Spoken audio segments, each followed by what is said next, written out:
Whole Story Audio presents an unabridged recording of The Upswing by Robert D. Putnam, narrated by Arthur Morey. To Rosemary, Love of My Life. Robert D. Putnam. To Sophia, Eve, and Eon Elijah, my brightest hopes for the future. Shaylin Romney Garrett. Chapter 1. What's past is prologue.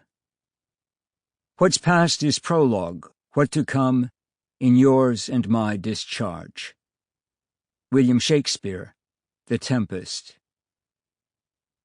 In the early 1830s, a French aristocrat named Alexis de Tocqueville traveled to America at the behest of his government, with a mission to better understand the American prison system.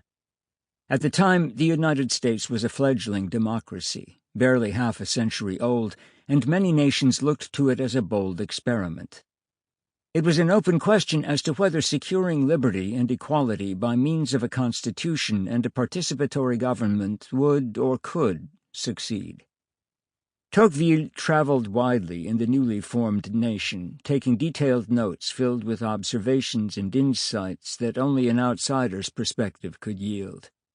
He reflected on almost every aspect of American public life, speaking to countless citizens, observing daily interactions, and examining the various communities and institutions that made up the new nation. Above all, he noted a fierce commitment to personal liberty among the descendants of rugged pioneers who had fought so hard for it. But he also observed the coming together of people for mutual purposes in both the public and private spheres, and found that a multiplicity of associations formed a kind of check on unbridled individualism.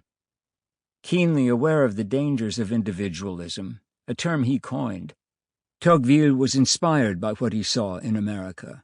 Its citizens were profoundly protective of their independence, but through associating widely and deeply, they were able to overcome selfish desires, engage in collective problem-solving, and work together to build a vibrant and, by comparison to Europe at that time, surprisingly egalitarian society by pursuing what he called self-interest, rightly understood.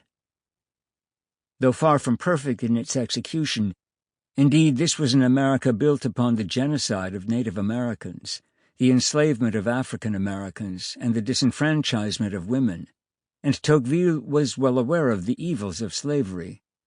What Tocqueville saw in our nation's democracy was an attempt to achieve balance between... Sample complete. Ready to continue?